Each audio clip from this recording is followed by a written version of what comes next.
In this video, I'm going to reveal how owning just 3 FTSE 100 companies, it's possible to get paid dividends every single month.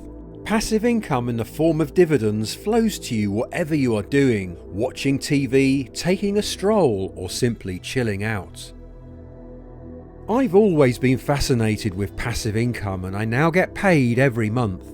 Here are last year's totals. It can be fairly uneven throughout the year, but I always get paid something. At the moment I hold around 20 FTSE 100 companies, but let's see which 3 you would need to own to at least get some money every month. Owning a small number of companies does carry more risk, and it is of course better to own companies in a range of different sectors and geographical locations, so this is not financial advice and is for entertainment purposes only. I've recently looked up every FTSE 100 company one by one to see which months they usually pay their dividends. This can change from time to time, but generally they stay fairly consistent from year to year. In January, 16 companies pay out, and here they all are with the dividend yields included. You may want to use these slides to pick your own combination of companies if getting paid each month is what you want. It sure is motivating seeing cash trickling in on a regular basis throughout the year. Of the companies shown here, I would pick GSK, and they pay 4 times a year, so that's already a third of the job done. The yield is 3.9%. In February, 9 companies pay out, and for this month I'd pick British American Tobacco at a yield of 6.6%. They also pay 4 times a year, and you can already see a pattern developing.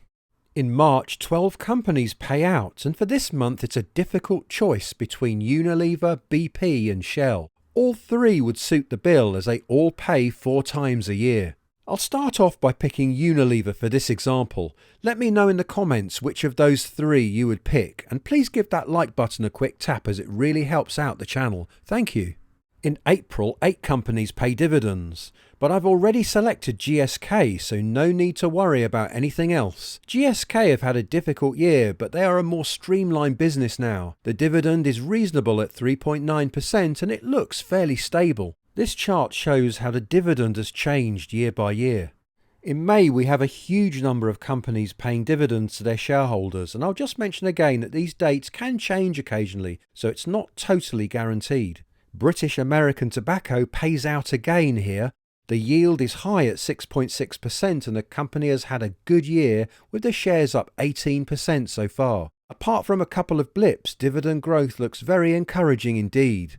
The company has a history of raising its dividends year after year. In June, 16 companies pay out, including Unilever. The shares are up 3.6%. I've been buying a lot more Unilever shares this year, and you can see from about March onwards they are on an upward trend. Dividend growth has varied a bit, but the trend is going in the right direction. In July, 18 companies pay out, including GSK again. But look at Persimmon, it currently has a yield of 18.7%, and I'll come back to that later. In August, you can expect payouts from around 14 companies, and it's the turn of British American Tobacco again with their impressive yield of 6.6%. And now for the biggest month of all, September. Unilever pays again here and is one of 36 companies who pay out during this month. October sees 16 companies paying out, including GSK again. In November, there are 14 companies to choose from, including British American Tobacco. Taylor Wimpey and Barratt Developments also pay some high dividends at the moment. And we finished a year off with another payout from Unilever. A total of 12 companies in the FTSE 100 pay out in December. So let's look again at our 3 companies. This is all you need to buy in order to receive dividends every month of the year. If you had bought these 3 at the start of the year, the combined share price would be up 3.5% compared to the FTSE 100 index average of minus 2.3%. And not only that, the dividend yield would be 4.7% compared to the FTSE 100 yield of 3.7%. So not only would you be getting paid every month, but also would have beaten the market so far this year. If, however, you replace Unilever with BP, you would have done even better. This time the combined capital growth would be up 12.4% this year, and the combined dividend yield would be 4.9%.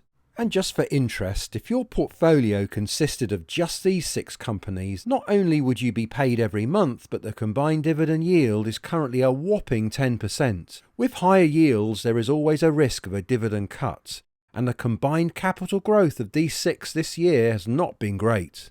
Be aware also that having a small number of companies in your portfolio is not recommended. It is much better to have a diverse range of assets over many different sectors.